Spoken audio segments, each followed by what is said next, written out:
है जिसके कारण शेयर बाजार इस समय नरम पड़ गया है, यानी शेयर बाजार नीचे जा रहा है। और इस समय एफपीआई का नया निवेश आया है जिसके कारण शेयर बाजार में तेजी देखने को मिल रही है। साथ ही इस एफपीआई के चलते कई बार रुपये के मूल्य में डॉलर के मुकाबले में उतार चढ़ाव भी देखने को मिलता है।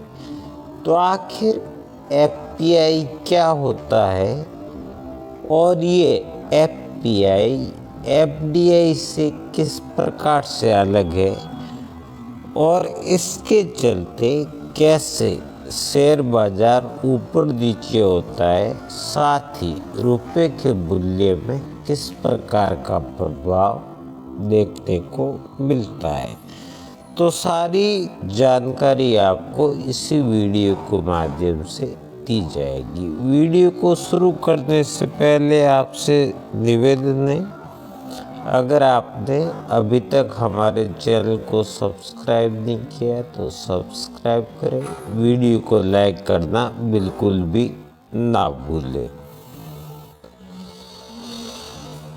तो सबसे पहले समझते हैं कि एफपीआई क्या होता है।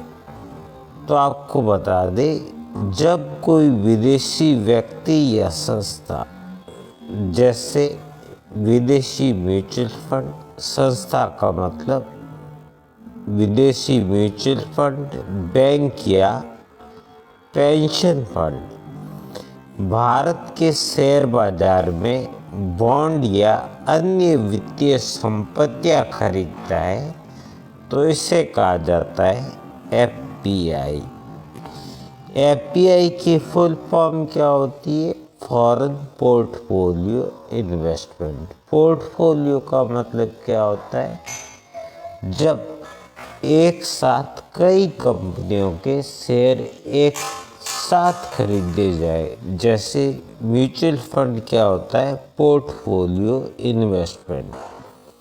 तो म्यूचुअल फंड क्या होता है? डोमेस्टिक होता है, लेकिन इसी तरह का काम अगर किसी डोमेस्टिक कंपनी की बजाय विदेशी कंपनी द्वारा किया जाए तो इसे कहेंगे हम फॉरेन पोर्टफोलियो इन्वेस्टमेंट।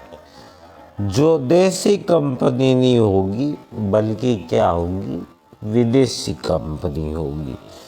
तो जब विदेशी इसमें जुड़ जाता है तो वो बन जाता है पोर्टफोलियो इन्वेस्टमेंट। तो ये म्यूचुअल फंड की भांति एक प्रकार का फॉरेन पोर्टफोलियो इन्वेस्टमेंट है। इनका उद्देश्य क्या है? अल्पकालिक लाभ कमाना होता है। ये लंबे समय के लिए इन्वेस्टमेंट नहीं होता है, ये शॉर्ट टाइम के लिए होता है। इन्हें हॉट मनी भी कहा जाता है क्योंकि बाजार में तेजी देख कर आते हैं और मंदी की आठ मिलते ही पैसा निकाल लेते हैं। मतलब ये अल्पकाल के लिए, सप्ताह हो गया, एक दिन भी इसमें हो सकता है, एक दिन के लिए भी इनको लगता है कि हाँ बाजार में तेजी है, ये शेयर ऊपर जा सकता है, तो एक दिन के लिए भी वो खरीद लेंगे। और उनको लगता है कि ये शेयर अब टूट जाएगा तो उस टाइम वो क्या करेंगे? पैसे निकाल देंगे। तो ये जो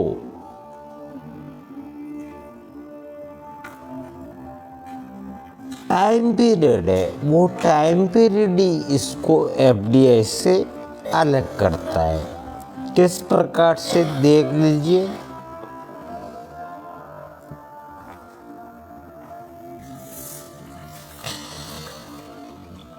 तो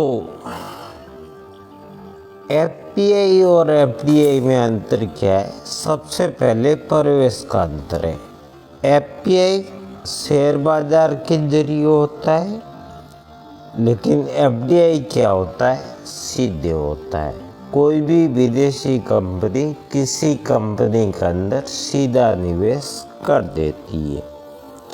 जैसे कि आपने खबर सुनी होगी कि अभी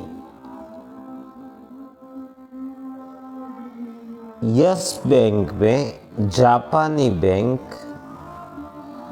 क्या कर रहा है, निवेश कर रहा है। वो निवेश किसके जरिए हो रहा है, एफडीआई के जरिए हो रहा है। साथ ही आपने सुना होगा कि अभी हाल ही में केंद्र सरकार ने यानी हमारे संसद ने इस बात की अनुमति दी है कि अब इंश्योरेंस में 100% एफडीआई एक्सेप्टेबल होगा। इंश्योरेंस सेक्टर में 100% एफडीआई किया जा सकता है। कोई भी विदेशी कंपनी 100% तक निवेश कर सकती है। पहले 75% था, अब उसे बढ़ाकर 100% किया जा रहा है। वैसे ही बैंक में भी 74% तक एफडीआई अलाउ है और आगे क्या करना है तो उसके लिए सरकार से 49% तक अलाउ है और 49% से बढ़ाकर अगर आपको 74% तक करना है तो इसके लिए आरबीआई से अनुमति लेनी होती है। तो एफडीआई, आरबीआई या फिर जो भी नियामक संस्था है उस नियामक संस्था से अनुमति लेनी होती है। लेकिन एफपीआई में ऐसा कुछ भी नहीं है। एफपीआई में अधिकतम हिस्सेदारी है वो 10% से कम होती है और एफडीआई में 10% या अधिक, न्यूनतम 10% है। उसके ऊपर 74% तक या 49% तक, जहां जिस नियामक संस्था का कैप है उस कैप तक एफडीआई अलाउ है। नियंत्रण जैसे कि रिलायंस का किसी विदेशी कंपनी ने एफपीआई लिया है तो उस कंपनी का कोई भी रिलायंस पे कंट्रोल नहीं होगा। किंतु एफडीआई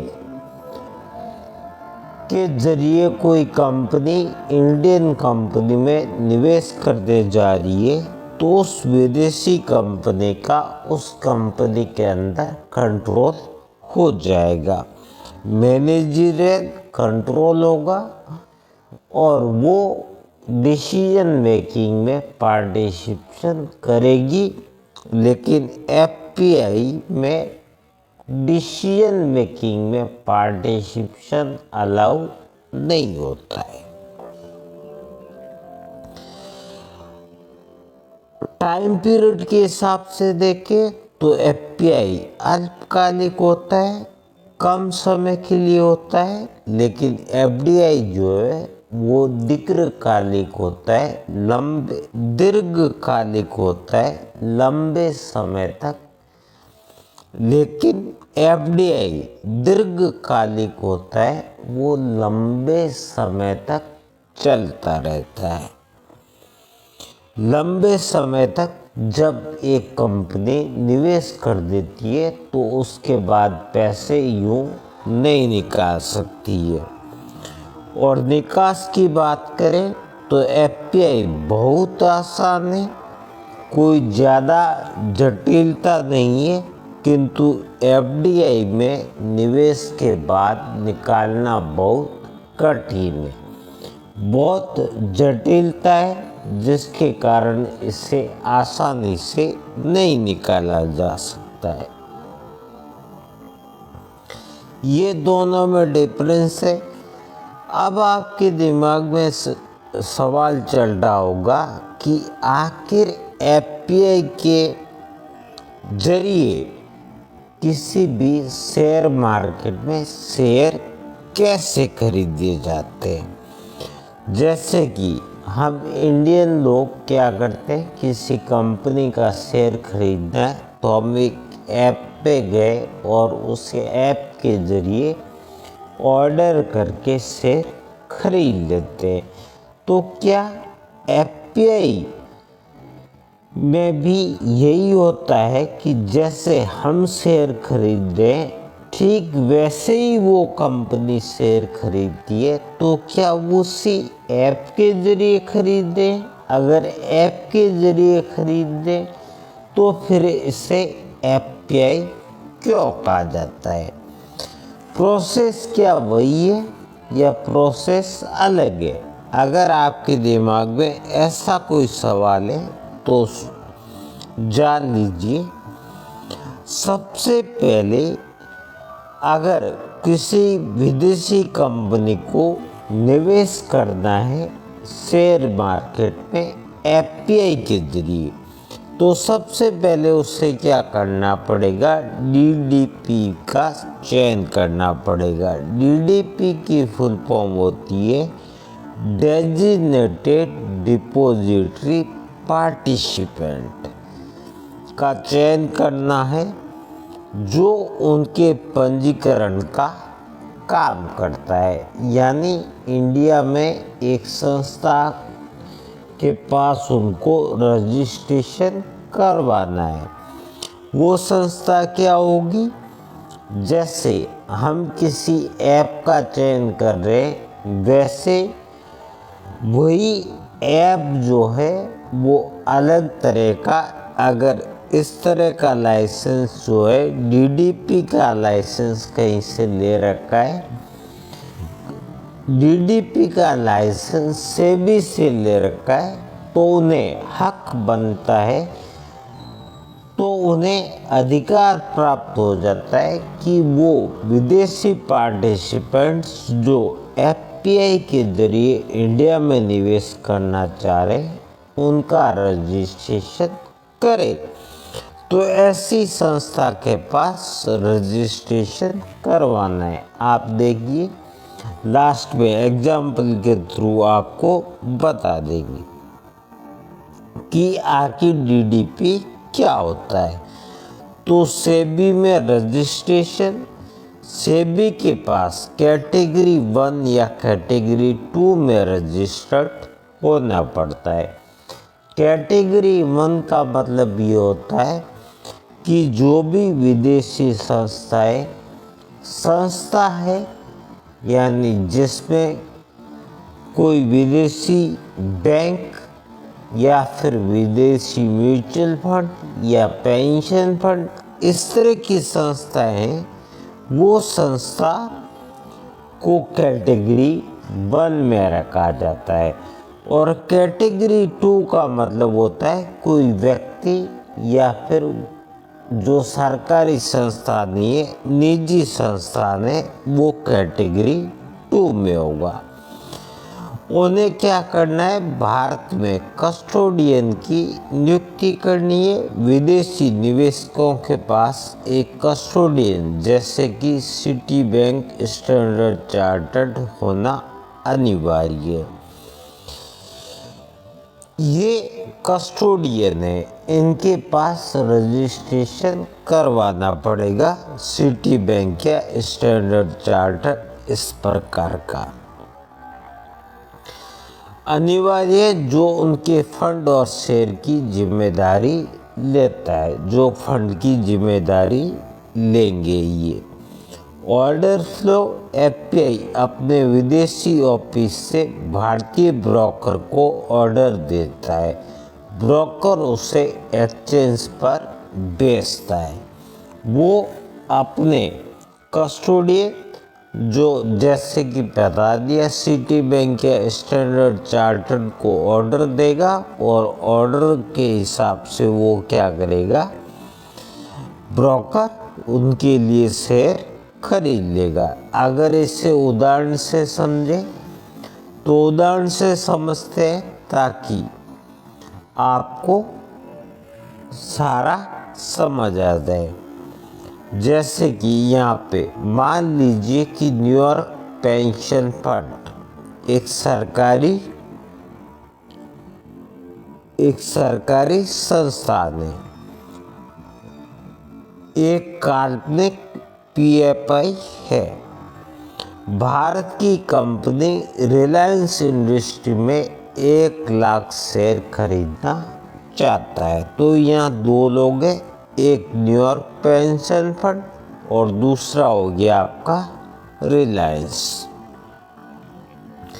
न्यूयॉर्क पेंशन फंड क्या चाहता है कि रिलायंस का शेयर खरीदना चाहता है। अगर हमें खरीदना है तो हम क्या करेंगे, किसी भी ऐप के जरिए सीधा रिलायंस का शेयर खरीद लेंगे। लेकिन पीएफआई हमारी तरह नहीं खरीद सकता है, ये आपको पहले ही बताया। तो ये क्या करेगा, तो सबसे पहले फर्स्ट स्टेप में से क्या करना पड़ेगा, भारत में अपना प्रतिनिधि डीडीपी चयन करना होगा, जिसे आप कस्टोडियन भी कह सकते हैं। सबसे पहले न्यूयॉर्क पेंशन फंड भारत के जेपी मॉर्गन या एसएसबीसी बैंक को अपना कस्टोडियन या डीडीपी नियुक्त करेगा। एसएचबीसी या फिर जेपी मॉर्गन किसी एक को उसने क्या कर दिया, डीडीपी बना दिया। क्यों? क्योंकि वे खुद न्यूयॉर्क में बैठे हैं। भारत के कागजी काम और पैसों की सुरक्षा के लिए उन्हें यहाँ एक स्थानीय बैंक नियुक्त करना जरूरी है, जो सेबी की गाइडलाइंस के अंडर है। सेकंड फेज में क्या होगा, सेबी रजिस्ट्रेशन लाइसेंस प्राप्त करना होगा। जेपी मॉर्गन डीडीपी के रूप में न्यूयॉर्क पेंशन फंड के सारे दस्तावेज सेबी के पास भेजेगा। सेबी को बताना पड़ेगा किसको, जेपी मॉर्गन को, कि ये जो पैसे हम लगा रहे हैं ये पैसे हमारे नहीं है, ये पैसे न्यूयॉर्क पेंशन फंड के हैं। नहीं तो यहाँ की संस्था है वो पूछेगी तुम इतने पैसे कहाँ से लाए और ये पैसे किसके। तो वो जैसे हम शेयर खरीदने जा रहे हैं तो हम क्या करते हैं, अपने जो डॉक्यूमेंट है वो डॉक्यूमेंट किसके पास जमा कर देते हैं, अपनी ऐप के पास, और ऐप क्या करता है, सेबी को भेजता है। ठीक उसी प्रकार से न्यूयॉर्क म्यूचुअल फंड भी अपने कस्टोडियन या जो डीडीपी है उसको अपने डॉक्यूमेंट भेजेगा और वो डीडीपी जो है वो डॉक्यूमेंट किसको भेज देगा, सेबी को भेज देगा। सेबी उन्हें कैटेगरी 1 पीएफआई का लाइसेंस देगी, क्योंकि ये एक सरकारी संस्थान हो गया, क्योंकि वे एक सरकारी पेंशन फंड है। इसके बाद ही उन्हें व्यापार की अनुमति मिलेगी, और जैसे ही सेबी अनुमति दे देगा तो उनकी तरफ से जो उनका कस्टोडियन है, कौन, एसएचबीसी बैंक या जेपी मॉर्गन जो भी है, वो कस्टोडियन उनके लिए शेयर खरीद लेगा। और जैसे ही उन्हें लगेगा कि इन शेयर का मूल्य अब नीचे जाएगा तो वैसे ही वो अपने डीडीपी को कहेगा कि ये शेयर जो है हमारे बेच दीजिए। तो उनके आदेश के मिलते ही उनका जो डीडीपी है उनके शेयर को बेच देगा। और थर्ड स्टेप में फंड और खाते, पेंशन फंड डॉलर में, पेंशन फंड डॉलर में पैसे भेजेगा, जिसे कस्टोडियन बैंक रुपए में बदलकर विशेष भारतीय बैंक खाते में रखेगा। साथ ही उनके नाम पर एफपीआई डीमैट अकाउंट में एक CP code, custodian participant code बनाया जाएगा। उन्होंने जो पैसे भेजे वो पैसे किस में भेजे? डॉलर में। लेकिन इंडियन स्टॉक एक्सचेंज में पैसे किस में हो जाते? रुपए में। तो सबसे पहले डॉलर को किस में ट्रांसफ़र किया जाएगा? रुपए में ट्रांसफ़र किया जाएगा। तो ऐसे में वो ये देखते हैं कि रुपए और डॉलर का जो आपस में कॉम्बिनेशन बनाए, जो आपस में एक्सचेंज हुआ है, उस एक्सचेंज में उन्हें बेनिफिट किस टाइम मिल रहा है। उन्हें लगता है कि इस टाइम रुपए का मूल्य जो है वो कम हो गया है और डॉलर में हमें ज़्यादा पैसे नहीं मिल रहे हैं, तो उस टाइम वो पैसे निकालेंगे। और उन्हें लगता है कि डॉलर का मूल्य इस समय कम चल रहा है, उन्हें लॉस हो सकता है, तो पैसे नहीं निकालेंगे। तो वो पैसे जब वो पैसे निकाल लेंगे तो उससे रुपए के मूल्य प्रभावित होते हैं और उनके पैसे जब इंडिया में आते हैं तो ऐसे में रुपए की मांग बढ़ जाती है, और रुपए की मांग बढ़ जाती है तो मूल्य भी क्या हो जाता है? बढ़ जाता है। लेकिन वो जैसे ही पैसा निकालते हैं तो उस टाइम क्या होता है? डॉलर की मांग बढ़ जाती है, और डॉलर की मांग बढ़ती है तो डॉलर ऊपर जाने लगता है। हालांकि वो इस बात का ध्यान जरूर रखते हैं कि उन्हें बेनिफिट किस टाइम हो रहा है। तो जब वो निकालेंगे तो बिल्कुल रुपए पर असर होगा और रुपए कमज़ोर होगा, और जब वो पैसा आएगा तो रुपए मजबूत होगा और रुपये के भाव ऊपर जाएंगे। तो एफपीआई सिर्फ स्टॉक मार्केट को ही नहीं हिलाते हैं, बल्कि रुपये के मूल्य को भी हिला देते हैं। जब ये निकालते हैं तो रुपया कमज़ोर हो जाता है, और जब एफपीआई से इंडियन स्टॉक एक्सचेंज में पैसा आता है तो रुपया मजबूत हो जाता है। अब फोर्थ स्टेज पे आता है ऑर्डर देना। ये कंपनी को क्या करेगा? ये क्या करेंगे? अपना कस्टोडियन, कौन कस्टोडियन था? एचएसबीसी या फिर मॉर्गन स्टैनली, इन्हें क्या करेगा? ये ऑर्डर देगा कि हमें जो है कंपनी के शेयर चाहिए। किसके? रिलायंस के 1 लाख से, जिसके लिए हम 2600 रुपये देने को तैयार है। तो फिफ्थ स्टेज में क्या होगा? एक्सचेंज जो है इसके ऑर्डर को लगा देगा, और जैसे ही ऑर्डर मैच होगा तो पैसे मिल जाएंगे, और उसके बाद में लास्ट स्टेप सेटलमेंट, पैसे और शेयर का लेन देन हो जाएगा। और जैसे ही ये सौदा हो जाएगा तो उसके बाद ये शेयर आ जाएंगे। ये पूरी प्रक्रिया T1 अगले दिन तक पूरी हो जाती है, और अगले दिन तक पूरी हो जाती है, मतलब एक दिन में ये पूरी हो जाती है। अब ये आपकी समझ में आ गया होगा कि ये हमारी तरह नहीं है, ये थोड़ा अलग है। ये डायरेक्ट नहीं कर सकते। हम क्या कर सकते हैं? हमारा जो डीमैट अकाउंट है खुद मैनेज कर सकते हैं, लेकिन एफपीआई अपना अकाउंट खुद मैनेज नहीं कर सकती है। ये अपने कस्टोडियन है उसको ऑर्डर देगा और इनकी तरफ से उनका जो कस्टोडियन बैठा है वो कस्टोडियन उनके अकाउंट को मैनेज करता है।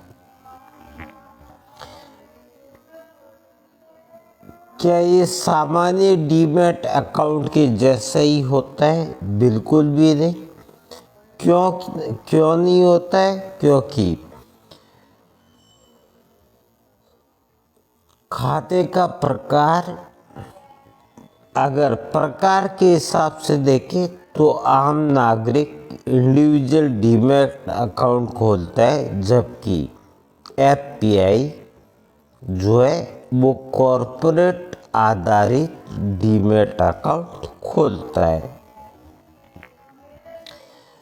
इन्हें सीपी कोड प्राप्त होता है, जो कस्टोडियन पार्टिसिपेंट कोड होता है, वो कोड प्राप्त होता है, लेकिन हमें ऐसा कोई कोड प्राप्त नहीं होता है।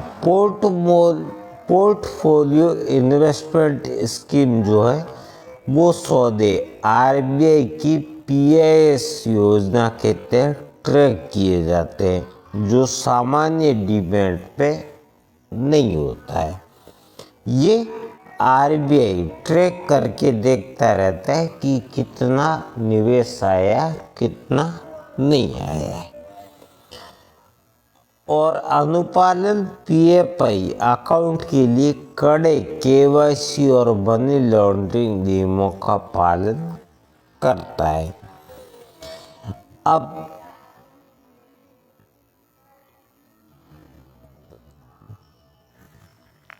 ये समझे कि जो पीएफआई है इसके नफे और नुकसान क्या है। तो सेक्टोरल कैप्स सरकार तय करती है किसी विशेष सेक्टर में, जैसे डिफेंस या बैंक में कुल कितना एफपीआई निवेश हो सकता है, क्योंकि आपको शुरू में ही बताया कि 10% का कैप लगा हुआ है। 10% से ज़्यादा नहीं हो सकता है, मैक्सिमम लिमिट ही 10% है। तो ये सरकार द्वारा तय किया जाता है, लेकिन इस तरह का नियम डीमैट अकाउंट पे लागू नहीं होता है। करेंसी रिस्क, एफपीआई डॉलर को रुपये में बदलकर निवेश करते हैं। अगर रुपया कमज़ोर होता है तो उन्हें घाटा होता है, भले ही शेयर की कीमत बढ़ रही हो।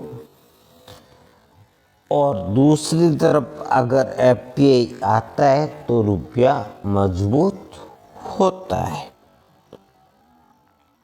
निष्कर्ष के तौर पर तो यही कहा जा सकता है कि एफपीआई बाजार में तरलता लाते हैं। जब एफपीआई आता है तो बाजार में पैसे ज़्यादा आता है तो लिक्विडिटी बन जाती है, लेकिन जैसे ही एफपीआई जाता है तो ये लिक्विडिटी कम हो जाती है।